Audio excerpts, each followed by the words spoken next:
Hello and welcome to Somerset Highlander. Today we will have part 2 looking at the solar power system that I recently had fitted onto my property.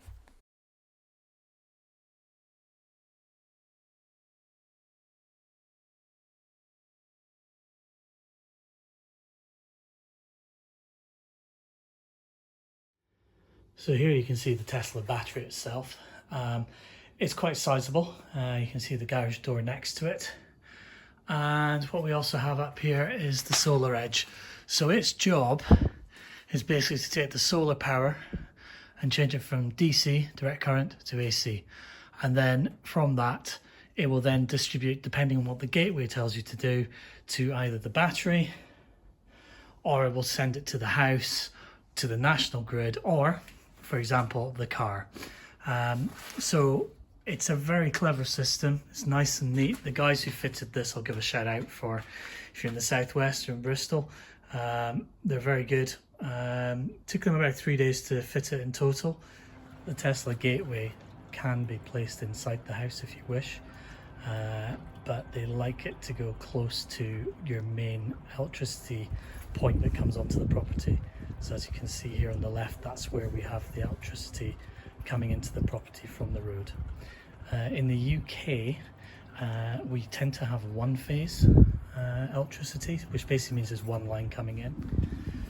Three phase does give you the advantage of 3 different points to use within the system, and certainly if you've got an electric car, if you have a 3 phase, you could actually have a 22 kilowatt per hour charger, but I only have the 1 phase, so I can only charge at about 7 kilowatt hours per hour.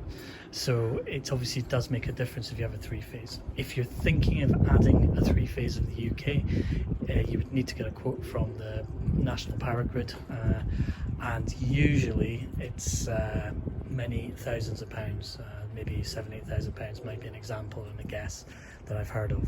The other thing I'd like to point out, obviously, when you get the solar, depending where your energy is coming from and going to, in this case it's coming from above my house and going to the garage, which is quite a long way away, you might need to have quite a bit of wiring. As you can see here, I've got quite a bit of wiring here, and if I follow it up and round, you can see it goes all the way along here, and then it comes down, and actually what we've done is we've put it underneath the paving stone and then along, up and through. Now it looks a little bit messy at the minute, but bear in mind this is the 1st of March, so give it another month, you wouldn't be able to see this with all the growth that we'll have in here, but it's a price worth paying. So as I said, this Tesla, it's able to hold 13.5 kilowatts. Over about 10 years, that 13.5 kilowatt capacity will probably drop to about 50% of what it is now.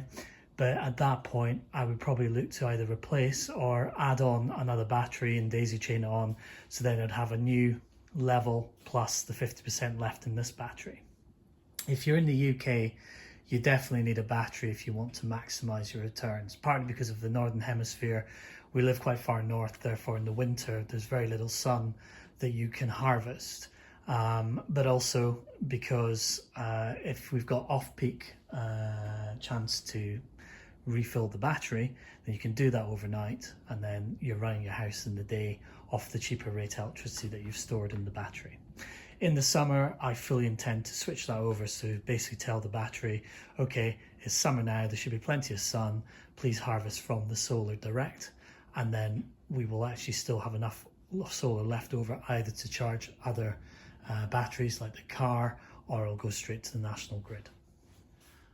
One of the key things, if you are planning to fit solar, in the UK especially, you need to speak to the power grid company to find out how much excess electricity you can put back into the national grid per hour.